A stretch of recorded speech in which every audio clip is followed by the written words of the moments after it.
sinabi dapat may kasama pag nanood. So, dapat hindi na lang manood. Kasi nakikita ko, you know, I'm also a teacher, right?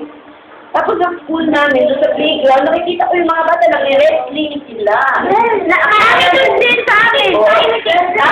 Tapos akala ninyo laro-laro lang. Tapos kita, namubukbuk nyo na yung kapit nyo sa ulo. Napalo nyo na sa likod. Oo, sandali. Rap games, no? Tapos, pag ipukpuk nyo yung sa likod ng kapit, alam mo ba, meron yung ating final form. Tapos natamaan nyo yung fatal na point, pwedeng ma-paralyze. Gusto nyo yun?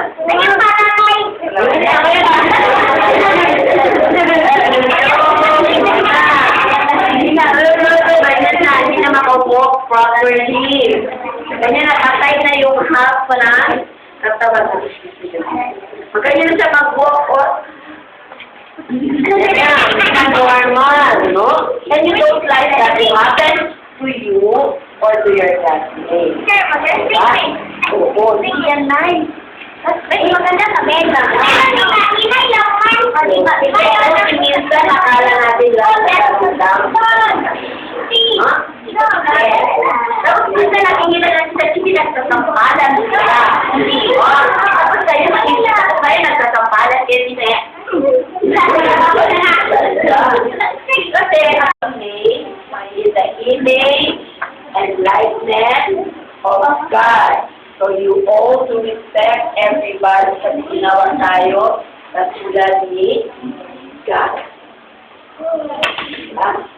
Do we respect God?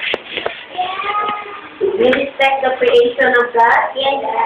Are we created by God? Yes. Or to respect each other. Yun yung isang pagbago sa sarili, pagbago ng self. Ang tawag sa pagbago, ayaw mo pangaway, ayaw mo pagsisilpo, ayaw mo pagtanaw yung mga dausan ng mga palabas sa TV. Kasi kung sige, paulit-ulit yung pinanunood, paulit-ulit yung nakikita, akala mo tama yun. Tama ba? Hindi ako nakatigil ng Twilight. So be careful when you are watching TV. Be careful when you are playing with computer. Meron ako nakita na computer game yung sa PSP. Yes. Ang ginagawa nila, nagnanakaw sila ng kotse. Yan! Ano yun? GTA! Oo, nagnanakaw. Pinapatay nila yung may-ayaw ng kotse. No? Tinatapon. Nagnanakaw sila.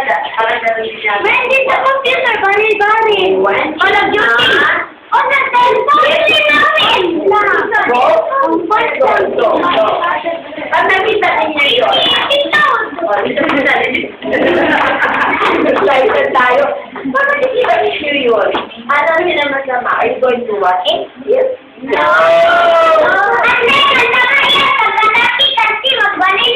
Yes!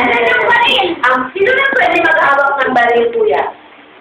The policeman and the soldier. And the guard! On the guard, no? But even the guard, they don't even use the guns, no? They just keep it. They are using patintak lang, no? Kasi, yung magandang pinaglalaruan, even the toy gun, in our school, I don't know in your school, in our school, it's not allowed to bring